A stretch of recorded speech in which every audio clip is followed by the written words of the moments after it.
Greetings and salutations, beautiful souls. Got a message here from Spirit if you wish to stay.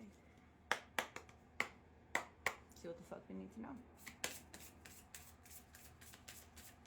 You're doing better than you know.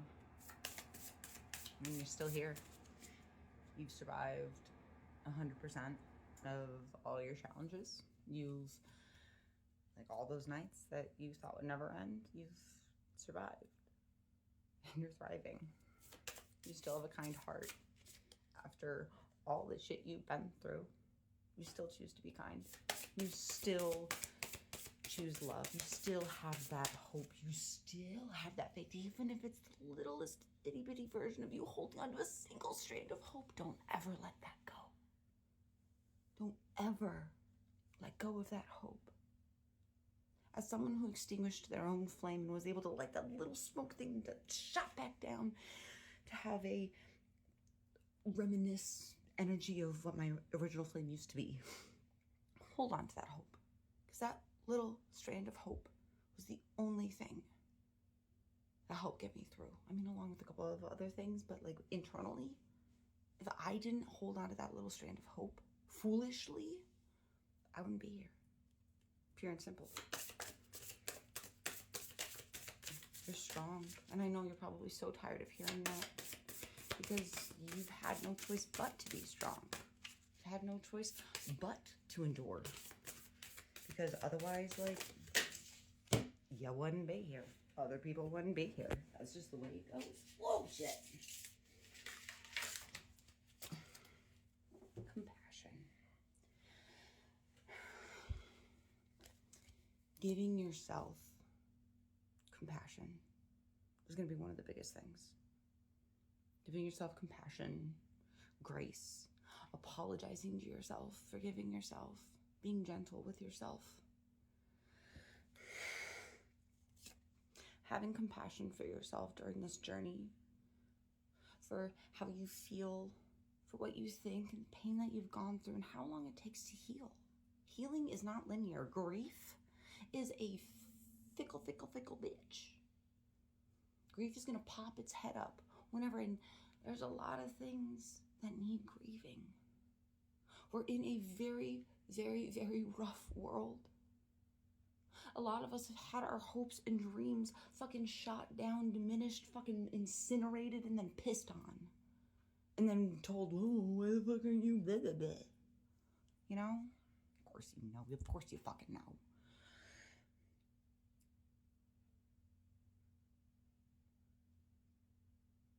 We've endured so much. We're soft. We feel like chewed warm bubble gum. It's been stepped on.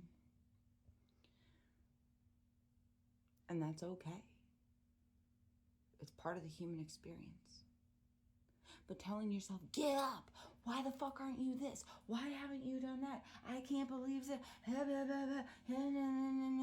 help. That's the voice inside your head of all those people around you that have projected that voice onto you, because that's the voice inside their head. Treat yourself with compassion and grace. If you had 6-year-old little you, 8-year-old you in front of you, you wouldn't treat them like that. You'd give them a big old hug and say, it's okay. I'm here for you. Feel your feelings. It's okay to fall apart. It's okay to stay here on the ground and cry. But once you felt your feelings, once you've rested, get back up and try again. Applying the knowledge you've learned through all of this. And allowing yourself that compassion and grace, allowing yourself the space and grace to fuck the fuck up without the shame. That's going to be your biggest secret weapon. Because a failure, that's part of the process. I mean, shit, look at the fucking scientific. You hypothesize, you observe, and you hypothesize. You have the experiment. And if you don't get the intended results, you don't get all fucking, no, that's what fucking science is. Like, okay, well, those aren't the results. Where did we go wrong? what did we learn and how can we apply it, and then what can we change to get the potential results you want. But in the scientific process, you don't shame, there's no whatever, there's no emotional thing in it. It's just, okay, what's the issue, what's the problem, let's fix it. And for me, I had to look at myself as basically a scientific specimen and remove myself from the situation. So I'm subject A.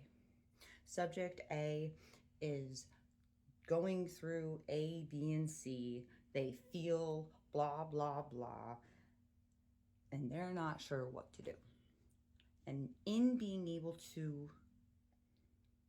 remove myself from my situation and look at me from that kind of scientific point of view, I was able to see things that I couldn't see being in the situation, feeling the feelings. Our emotions are like a compass. They're going to point us in the direction of the things that's pleasurable in life and things that aren't pleasurable in life. And the things that we're angry about, those are the things that we care about, the things that we're passionate about, the things that we give a fuck about. And our emotions are a compass. You wouldn't let the compass steer the ship. So using your emotions as that compass, as that guide, using that feminine energy, you're able to navigate that and see what works, what doesn't. And then if you take that to like the scientific point of view, you can look at it from a logical perspective, then recombine the two to make the best choice for you and your highest good. You're your only constant in your entire life. Everybody else is seasonal, be it a long season or a short season. You're the only one that's with you all the time. You're the only one that's in your head. You're the only one that feels your feelings and knows what runs through that beautiful twisted head of yours. And just because it's not your fault doesn't mean it's not your responsibility to heal. And forgiveness isn't letting somebody go. It's giving yourself some mental real estate so you're able to move forward and thrive. And whatever you do, whether you want to forgive somebody or not, just don't let it toxify you. The opposite of love is not hate. It's indifference. Love and hate are two sides of the same coin of passion. Healing is messy. Grief. I'm going to come back to that. You're going to need to grieve timelines lost. People who are no longer here, relationships that are no longer here for you, whatever, any projections, dreams, thoughts. You have to mourn them. Feel your feelings and release it, and allow yourself to move forward and not carry those burdens anymore. You don't need to. You shouldn't have to. But giving yourself compassion, you're going to be able to be softer with yourself and feel safer with you. Mother Earth, Gaia's here for you. Get out in the nature. Hug a tree. I love hugging trees. Literally, I love hugging trees. I am a fucking tree hugger. I don't care. I love it. It is great. Go out in nature. Connect.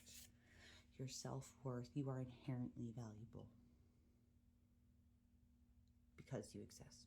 Someone's inability to see your worth does not diminish it, and someone's ability to see your worth does not boost it up. You're inherently worthy and valuable. If someone can't see that, that's on them. But it's up to you to honor yourself and figuring out what that is for you. One of the many responsibilities you got to figure out, but you can use your intuition. You're a very intuitive creature. We all are. We feel things that we can't describe. Use your intuition, that gut feeling. It's not going to be wrong. You have a new chapter coming in of unconditional love, not only towards yourself, but others in life. Use your emotions. Don't let them steer the ship. Don't give them all the power in the world to do the actions, but pay attention to them. Feel them. Do not suppress them. They just want to be heard. You know how that is. I love you. Thank you for your time. You're beautiful. You're wonderful. I'm sending you so much love. We've already won. I love you. Bye. Drink some water and go spoil yourself. Have some fun.